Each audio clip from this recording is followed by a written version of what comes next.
il y a après une autre phase qui consiste à être dans le contexte d'une personne vivante et lui apporter des aides personnelles à cette personne-là. Ce qui n'empêchera pas un être de lumière de recueillir aussi des informations sur le déroulement de cette vie pour pouvoir servir à d'autres. Il est donc, pour aider les personnes, envisager plusieurs moyens. Un premier moyen correspondant à apporter des capacités que la personne ne possède pas. C'est-à-dire, selon les événements que l'être de lumière voit venir avec un peu plus de recul que l'être humain lui-même, il aborde des situations, il aborde les contextes, il aborde aussi les personnes avoisinantes intervenant. Et il se doute de ce qui va se passer et se dit, par exemple, là, il faudrait que telle personne puisse aller secourir telle autre en enjambant telle chose.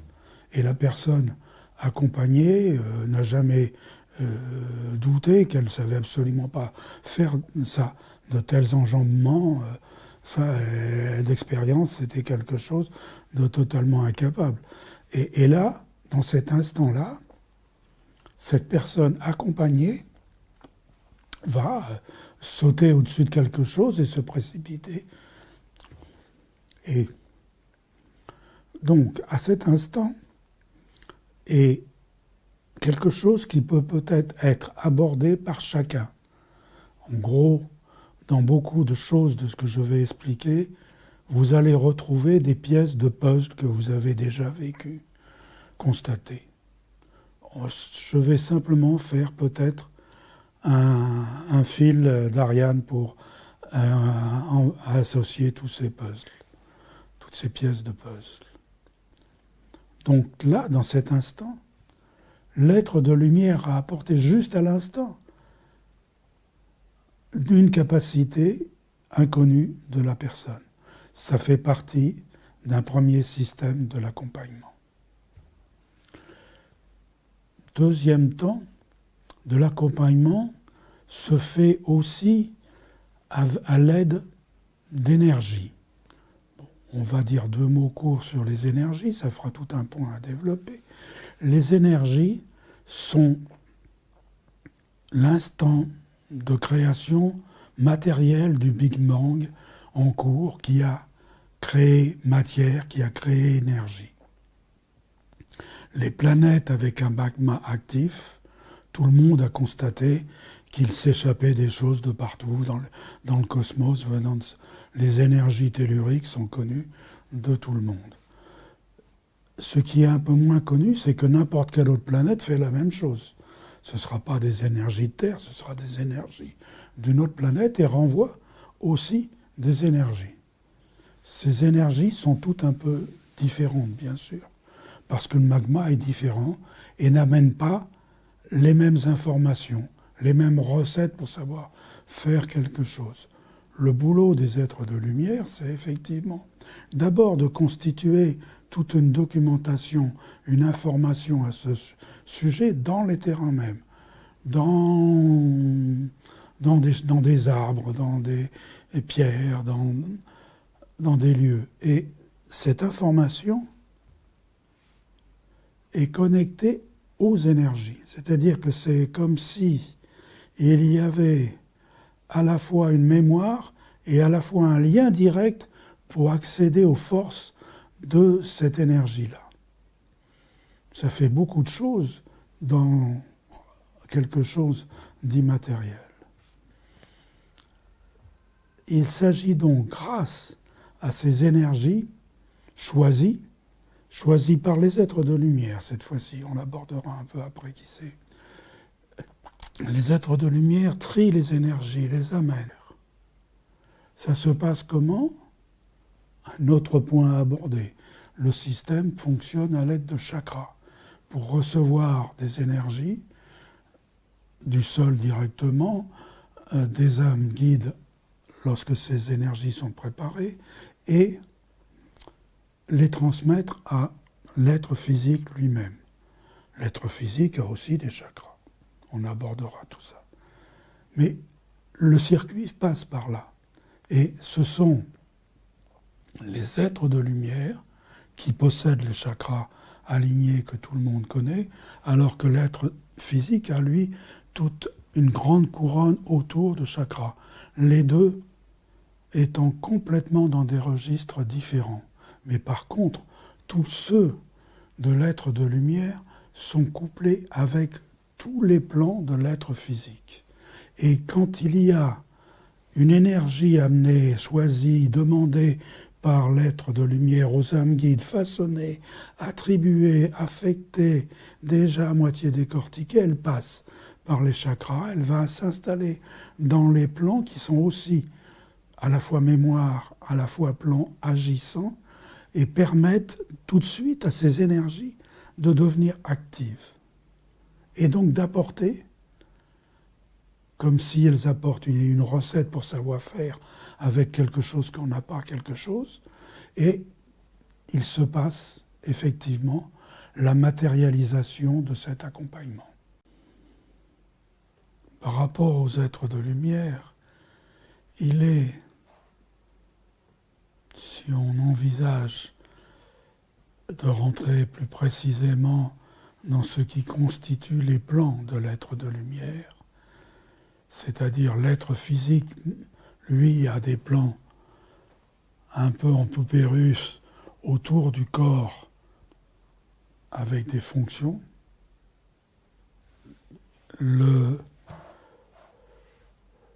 L'être de lumière a les mêmes plans, mais organisés en lames, pour traverser justement tous les plans, tous les corps extérieurs, tous les corps éthériques, semi-sphériques de l'être physique, matériel. Tous les événements sont enregistrés, tous les événements qu'il perçoit, qu'il reçoit, tout ce qui se passe, tout c'est s'enregistrer soit dans l'émotionnel, soit dans le mental, soit dans l'épidermique affectif. Il y a toutes sortes de sphères d'enregistrement dans lesquelles ces informations sont stockées. En gros, tous les corps éthériques sont lieux de mémoire extérieure, de tout ce qui est vécu, de tout ce qui est pensé, de tout ce qui est ressenti. L'être de lumière, lui, a oublié tout ce qu'il faisait avant pour ne se consacrer qu'à l'être dans lequel il est incarné. Et il recueille dans ses plans tout ce qui lui semble être utile à collecter dans les plans de l'être physique pour pouvoir être utile pour d'autres. C'est comme ça que débute la mémoire akashique, mémoire de toute chose. Dans les plans de l'être de lumière, il y a tous ces plans comme ça, et à l'arrière, disons, il y a un grand plan avant, à l'arrière, il y a des poches, des boîtes, des caisses indépendantes qui contiennent chacune un type d'information différent. À la fin, la dernière boîte, la dernière valise, la dernière boîte noire, c'est un cube dans lequel est stocké toutes les informations pour faire le couplage entre mémoire, entre activité physique, entre organisation d'une fonction matérielle, le fonctionnement du cœur, des reins, du foie, l'ensemble mécanique de l'homme est enregistré dans cette dernière petite boîte noire, avec, couplé à cette information, à la fois mémoire d'événements, à la fois mémoire de fonctions, action sur les fonctions. C'est une double mémoire. Et lorsque dans la mémoire, il y a un blocage, c'est fréquent dans la mémoire humaine. Quelqu'un, par exemple, subit un accident, voit sous ses yeux un attentat, est blessé, ou est un militaire sur le front en activité, il a parfois des choses à effacer pour pouvoir survivre. Il se constitue dans les plans de l'être physique, dans ses corps, quelque chose qui étouffe, comme pour faire une caisse, un coffre-fort, pour que cette information-là ne soit plus traumatisante.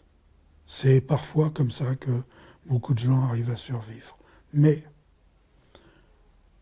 quand on met un coffre-fort, on ne peut pas y rentrer.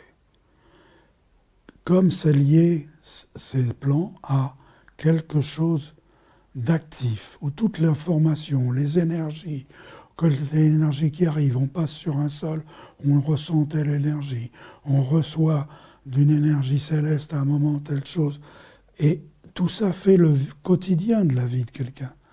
Quand il reste dans une ambiance stable, quand il reste dans un environnement qui lui est commun, où il ne se passe rien de modificatif, cette personne-là ne s'aperçoit pas que son coffre-fort est verrouillé et qu'on ne peut pas aller amener quelques informations. Tout ce qui est dedans reste dans le fonctionnement initial. On a tel paramètre de fonctionnement comme ça, tel autre, bloqué. Il y aura tant de pourcents de ça, tant de pourcents de ci. Et si ça joue sur la vue, la rate, le foie, c'est peu importe. Quand surgit un événement traumatisant, encore, ou autre chose, ou une condition de vie très différente, ou un déplacement dans d'autres types d'énergie à l'autre bout du monde, le corps, qui est, lui, entre énergie de ciel, énergie de terre, et tout ce qui se passe au-dessus, a besoin de se réadapter constamment. La partie encaissée dans le coffre-fort ne peut pas suivre le changement parce que le coffre-fort est verrouillé.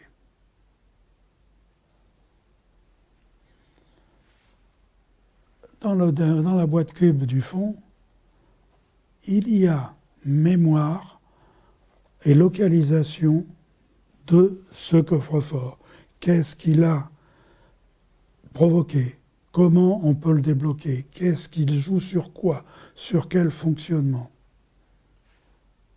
L'être vivant est en décrépitude parce que on lui a volé sa glace quand il était petit et il s'est fait une bulle affective qui étouffe quelque chose, et dans ce circuit-là, il y avait quelque chose de vital et il est en train de perdre la vue parce qu'il ne voulait pas voir ça. Et maintenant, il est dans un contexte où il faut renouveler un peu les énergies et tout se passerait bien pour quelqu'un d'autre, mais pas pour lui. Les énergies n'arrivent pas pour les yeux. Elles n'arrivent pas à passer. Il faut débloquer ce point-là. Alors, où intervient l'accompagnement? L'accompagnement peut être extérieur. Par exemple, des âmes guides décident de dire à l'être de lumière d'intervenir pour débloquer cette chose-là. Parce que ça va empêcher cette personne-là de pouvoir aller porter assistance, amour, de s'occuper de tas d'autres personnes, et ça va être du gâchis.